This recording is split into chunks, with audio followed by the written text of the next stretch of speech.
ना कर।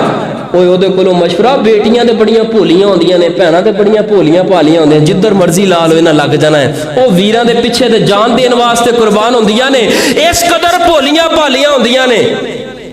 भरा कवे ना भैन वो जिहड़ी उधर वाला प्लाट है, उधर वाला मकान है, उधर वाली जमीन है, वो मैनू दे दे। वो भी मजबूर होंदी है, बच्चों के हथ उधर खामद भी, उधरों सस दियां भी सुननियां, सौहरे दियां, जेठां दियां, दियोरां दियां गल्लां भी सुननियां, लेकिन सब कोई सुनना बर्दाश्त कर लेंदी है। ते पता की आंदी है, भरावो मेरा बूआ ना छड्या जे, मेरी जमीन अपने नाम करवा लवो।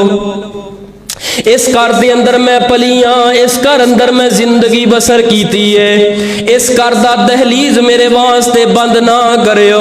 मेरी अम्मी दुनिया तो चली गई, मेरा अब्बू दुनिया तो चला गया, मेरे वीर ते निशानी बाकी रह गई है, मैनू इस घर के अंदरों ना मोड़िया जे।